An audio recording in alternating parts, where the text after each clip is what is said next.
Untuk memahami tujuan, kebijakan, prinsip, dan etika pengadaan barang dan jasa pemerintah, mari kita simak video berikut. Jangan lupa klik tombol subscribe, dan aktifkan loncengnya agar kalian tidak ketinggalan dengan video-video terbaru lainnya. Tujuan pengadaan barang jasa adalah menghasilkan barang jasa yang tepat dari setiap uang yang dibelanjakan, meningkatkan penggunaan produk dalam negeri, meningkatkan peran serta UMKM, meningkatkan peran pelaku usaha nasional, mendukung pelaksanaan penelitian dan pemanfaatan barang jasa, meningkatkan keikutsertaan industri kreatif, mewujudkan pemerataan ekonomi dan perluasan kesempatan berusaha, dan meningkatkan pengadaan berkelanjutan.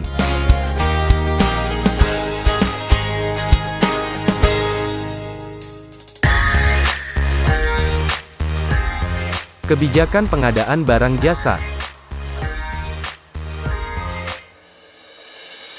Meningkatkan kualitas perencanaan pengadaan barang jasa, yang meliputi kualitas identifikasi kebutuhan, kualitas penetapan barang jasa, kualitas penentuan cara pengadaan barang jasa, kualitas penjadwalan, dan kualitas penganggaran.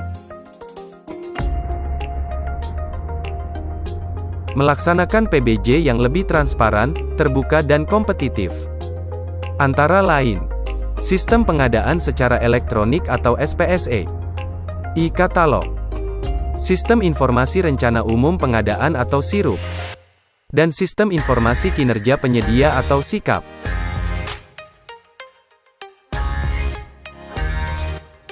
Memperkuat kapasitas kelembagaan dan sumber daya manusia PBJ, dengan membentuk UKPBJ berbentuk struktural. SDM yang profesional dengan adanya pengelola PBJ. Dan SDM pengadaan barang jasa, wajib memiliki sertifikat PBJ. Mengembangkan e-marketplace PBJ, melalui katalog elektronik, toko daring, dan pemilihan penyedia. Menggunakan teknologi informasi dan komunikasi, serta transaksi elektronik. Kementerian, lembaga, atau perangkat daerah, menyelenggarakan fungsi layanan pengadaan secara elektronik atau LPSE. Meningkatkan efektivitas dan efisiensi pengadaan barang jasa. Dan mengembangkan perekonomian nasional, dengan mengembangkan e-marketplace. Mendorong penggunaan barang jasa dalam negeri dan SNI. Dalam pelaksanaan pengadaan barang jasa, kementerian, lembaga, atau perangkat daerah wajib memaksimalkan penggunaan barang jasa hasil produksi dalam negeri. Mempertimbangkan nilai tingkat komponen dalam negeri atau TKDN, dan nilai bobot manfaat perusahaan atau BMP, dan memberikan preferensi harga. Pengadaan barang impor dimungkinkan dalam hal barang tersebut belum dapat diproduksi dalam negeri, dan volume produksi dalam negeri tidak mampu memenuhi kebutuhan. Memberikan kesempatan kepada UMKM, kementerian, lembaga, atau pemerintah daerah, wajib menggunakan produk usaha kecil dan koperasi, dengan mengalokasikan minimal 40% dari nilai anggaran belanja. Nilai paket pengadaan barang, pekerjaan konstruksi, atau jasa lainnya, paling banyak 15 miliar rupiah, diperuntukkan bagi usaha kecil dan koperasi. Penyedia usaha non-kecil atau koperasi, yang melaksanakan pekerjaan, melakukan kerjasama usaha dengan usaha kecil atau koperasi, dalam bentuk kemitraan, subkontrak, atau bentuk kerjasama lainnya.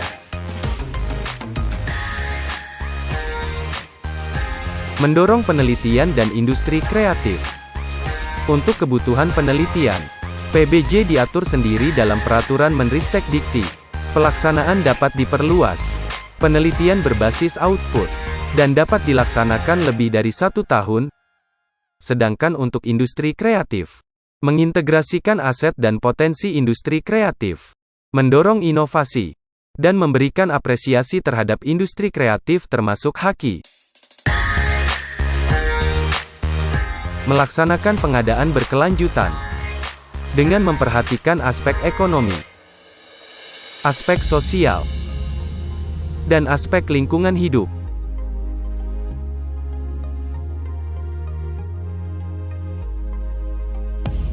Pengadaan barang jasa menerapkan prinsip efisien, efektif, transparan, terbuka, bersaing, adil, dan akuntabel.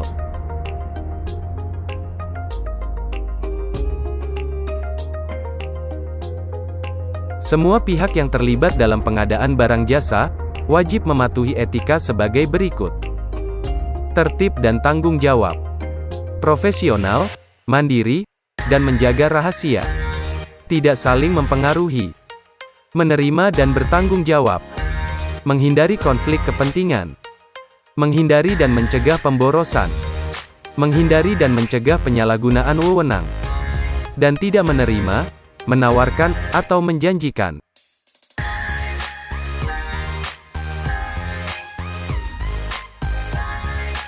Terdapat pertentangan kepentingan dalam pengadaan barang jasa, dalam hal direksi, dewan komisaris, atau personel inti pada suatu badan usaha, merangkap sebagai direksi, dewan komisaris, atau personel inti pada badan usaha lain, yang mengikuti tender atau seleksi yang sama. Konsultan perencana atau pengawas, bertindak sebagai pelaksana pekerjaan konstruksi, yang direncanakannya atau diawasinya, kecuali dalam pelaksanaan pengadaan pekerjaan terintegrasi. Konsultan manajemen konstruksi, berperan sebagai konsultan perencana. Pengurus atau manajer koperasi, merangkap sebagai PPK, atau Pokja pemilihan, atau pejabat pengadaan, pada pelaksanaan pengadaan barang jasa, di kementerian, atau lembaga, atau perangkat daerah. PPK, atau Pokja pemilihan, atau pejabat pengadaan, baik langsung maupun tidak langsung, mengendalikan atau menjalankan badan usaha penyedia. Beberapa badan usaha yang mengikuti tender atau seleksi yang sama, dikendalikan, baik langsung maupun tidak langsung oleh pihak yang sama, dan atau kepemilikan sahamnya, lebih dari 50%, dikuasai oleh pemegang saham yang sama.